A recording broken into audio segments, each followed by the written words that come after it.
Shalom, shalom. Welcome to the first installment of haShiloach, a beautiful sefer that I'm learning at the behest of Roy Barron, my good friend, and I hope Roy watches this video. We'll start in the beginning of Sefer Bereshis, the book of Genesis, with the first pasuk, Bereshis bara Elikim. It says that in the beginning, Hashem created. So, says this holy book, it says that the word bara, over here, hu miloshoin chizuk. Bara means, to which we usually translate as create, actually means strengthen. And hainu, he says, this means shebarishoina omatz v'chizek hayesoidos, that Hashem first strengthened the foundations, sheyuchlu lekabel habriya, so that they could receive the creation. Like a king who builds a storehouse, a treasure house. First, he strengthens the foundations and the walls, so they are able to receive, to hold, that which he chooses to put inside of it. What are these foundations of the world? They are the heaven and the earth, the shamayim, the heaven, the haaretz, and the earth. They are the foundations of the world, of the created world. And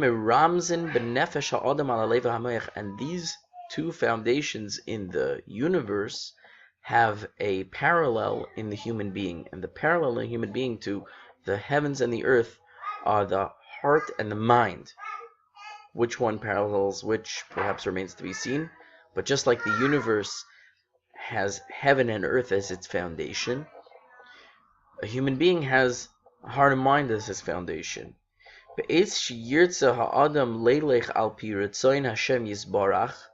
When a person wants to follow the will of Hashem, the will of God, so that the creation, or so that he should be a briya shlema, a complete person, a complete being, in order to do that, in order to complete himself, to finish himself, to perfect himself, he has to strengthen these two foundations, the heart and the mind. He has to give over his intellect and his thoughts, and all the desires of his heart, he has to give those to Hashem. His intellect, his thoughts, and his desires. He must make Hashem king over his thoughts, his intellect, his desires. So he is making Hashem the king over his heart and his mind, over his thoughts and his desires, so that he does not do anything without following the will of Hashem. He doesn't use his heart and his mind in a way that doesn't follow the will of Hashem. I'm thinking that the mind, perhaps, as the upper domain, parallels the heavens, and the heart as the lower domain parallels the earth. The heart has the desires, the earthiness, the materialism. The mind has the intellect, the loftiness, the spiritual. Amar Habesht, like the Baal Shem Tov, the founder of Chasidus, founder of Hasidic thought, said, as he said, Bidvar HaMachshava Shel Adam, regarding the thought of man, Machsheves Shem Hua Adam Kulai, the thought of the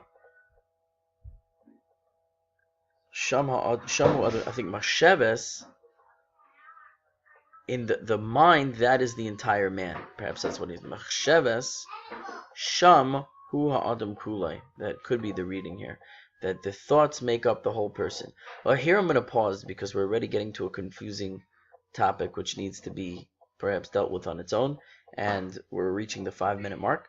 So let's pause here and summarize the first idea, that Hashem, what it means that he created heaven and earth is that he solidified or strengthen the foundations which would contain the rest of the universe, and those are called Shamayim Va'aretz in Hebrew, which we translate heaven and earth. And the human being himself has a parallel to these in his heart and his mind, which he must strengthen in order to fit the rest of the matters of his life into them, both in thought and in action. And we'll continue more in the next session. Thank you for joining. Have a wonderful day.